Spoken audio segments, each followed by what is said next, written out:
समर्थन में बैठे हैं जो सरकार ने तीनों काले कानून बनाए हैं। हम चाहते हैं कि तीनों काले कानून वापस हों और MSP का गारंटी बने ताकि किसानों का भला हो और किसानों की फसल जो है वो उचित मूल्य पर बिके। हम सरकार से बार बार यही मांग कर रहे हैं, किसान भी यही मांग कर रहे हैं कि जब हमें कानून चाहिए ही नहीं, ना हमने मांगे हैं, तो आप क्यों जबरदस्ती थोप रहे हैं।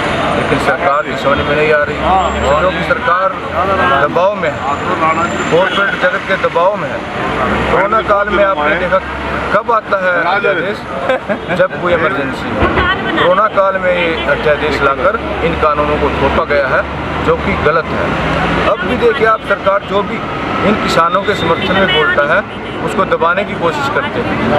कभी किसानों पर नोटिस भेजे जाते हैं, कभी अभी आपने देखा होगा दिशा रवि क्या क्या दोष था, जब किसानों का समर्थन किया था इसलिए उन पर देशद्रोह के, कोई गायक है उस पर देशद्रोह के इल्ज़ाम लगा देते हैं। अभी आपने पीछे प्रदीप पूनिया देखा, पत्रकार, उसको जेल में डाल दिया। तो एक दबाने की कोशिश है।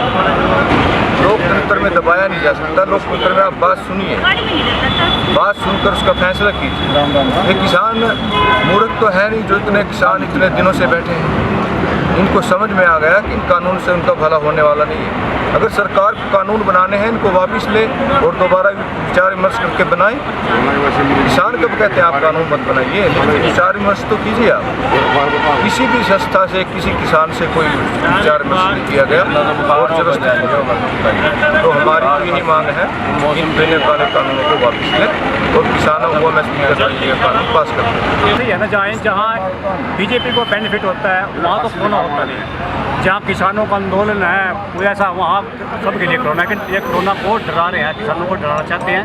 ये कोरोना के डर से किस तरह अपना आंदोलन समाप्त कर देंगे कि किसान कोरोना से डरने वाला है ही नहीं, वो तो बिल्कुल मरने मिटने के लिए तैयार है।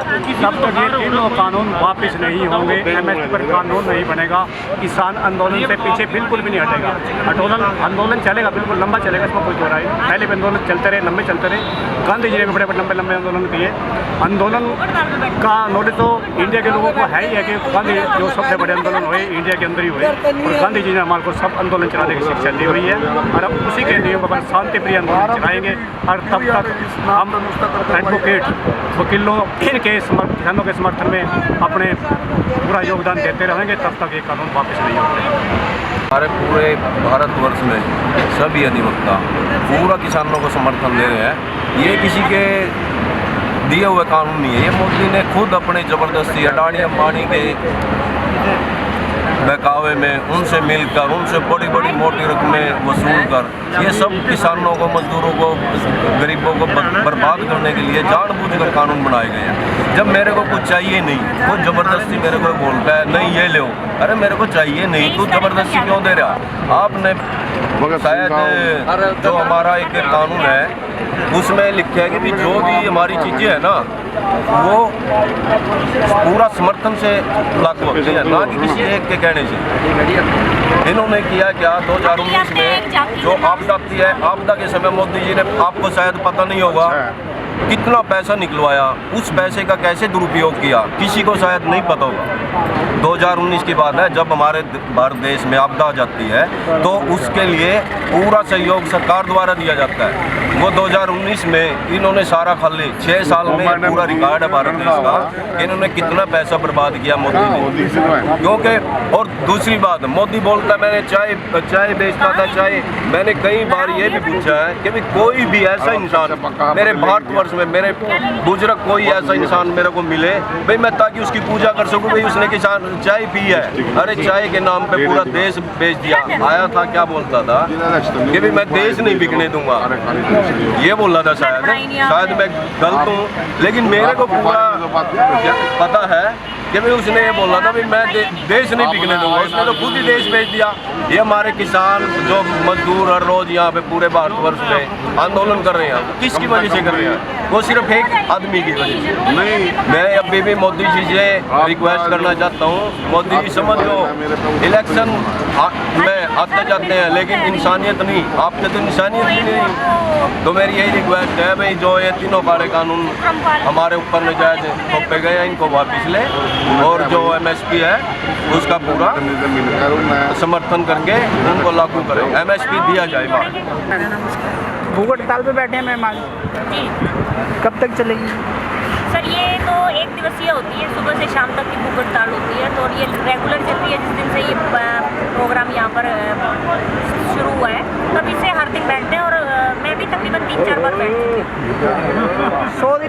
100 दिन से ज़्यादा हो चुकी है। आपको क्या लगता है कि केंद्र की सरकार इस पे विचार विमर्श कर रही है, नहीं कर रही है? आप लोगों को सिर्फ एक लॉलीपॉप दिया जा रहा है। सर देखो, ऐसा है, लग तो ऐसा ही रहा है कि एक लॉलीपॉप जो बार बार सरकार दे रही है वही है। ये काम, अपने काम सरकार नहीं रोक रही है। सरकार कोरोना का इस तरीके से जबरदस्त प्रचार कर रही है, जिसको देखकर आम आदमी ये सोचने पर मजबूर है कि सरकार को शायद हम लोग बेवकूफ़ नजर आ रहे हैं। आज कोरोना, खुद करनाल का डीसी ये कहता है कि वीरवार को 95 कोरोना के केसेस आए पॉजिटिव, जिसमें से 65 ठीक होकर चले गए। अरे 95 में से 65 ठीक हो गए तो फिर कोरोना है कहाँ? 10-20 लोगों को तो वैसे ही रोज बुखार हो जाता है। मेडिकलों में एक समय था कि जब इतने मरीज जाते थे फुर्सत भी नहीं होती थी। आज वहाँ पे खाली पड़ा है सब कुछ। लोग अपने लेवल पे प्राइवेट अस्पतालों में जाकर अपनी दवाइयाँ लेकर अपना इलाज कर रहे हैं। सिर्फ सरकारी संस्थाओं को बचाने की कोशिश की जा रही है। अभी 5 राज्यों में इलेक्शन है मैडम, और वहाँ पे वहाँ कोई कोरोना नहीं है। बीजेपी की एक से एक रैलियाँ हो रही हैं वहाँ पे। सारा पूरे देश का बीजेपी का कार्यकर्ता इस समय आसाम में वहाँ गिरा हुआ है, क्या नाम है, बंगाल में। लेकिन वहाँ कोई कोरोना नहीं, कुछ कोरोना नहीं है वहाँ पे। सिर्फ कोरोना जो है वो हरियाणा में आया हुआ है इस टाइम, क्योंकि यहाँ पर भी चुनाव नहीं।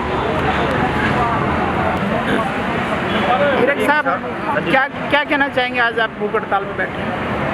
सर, आज भूख हड़ताल पे हम बैठे हुए हैं और पूरा देश परेशान है। इसमें ये नहीं है कि आज केवल किसान परेशान है।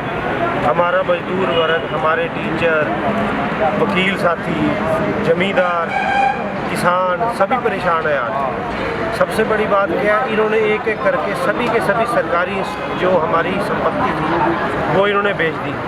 अब सरकारी जो हमारे हरियाणा के स्कूल है 1057 स्कूल, उनको उन्होंने बेच दिया। रेलवे इन्होंने बेच दी। जब हमारे देश में कुछ रहेगा नहीं तो रोजगार ये किसको देंगे? ये टोटल सरकार प्राइवेटाइजेशन की तरफ बढ़ रही है। सरकार सिर्फ बाहर से पैसा कमाना चाहती है, ना कि जनता की रिस्पॉन्सिबिलिटी नहीं लेना चाहती। सरकारी जो मंडियां हैं उनको ख़त्म करके ये प्राइवेट मंडियां लेके आ रहे हैं।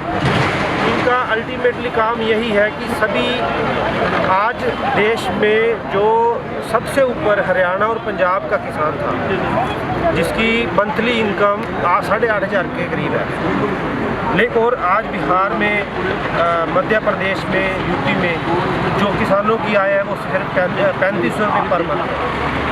इनको चाहिए तो था कि पूरे देश में एग्जाम्पल सेट करते, जो पंजाब के किसानों खुशहाल है, हरियाणा के किसान खुशहाल है, उनको उनके लेवल का बनाना चाहिए था। लेकिन ये चाहते हैं कि सारे देश भूखमरी का शिकार हो।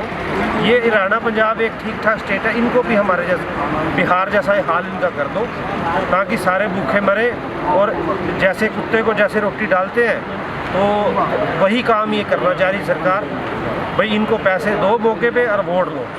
सिर्फ वोटों की राजनीति है इस देश में रहेगी बीजेपी द्वारा, इसके अलावा कुछ नहीं है।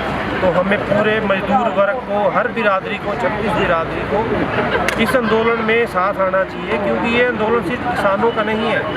किसान तो कुछ फसलें अपनी कर लेता है, अपना गुजारा उसका हो जाएगा, लेकिन आम जनता जो टोटली अब हमारी बाज़ार के ऊपर डिपेंड है, सबसे ज़्यादा उनके लिए।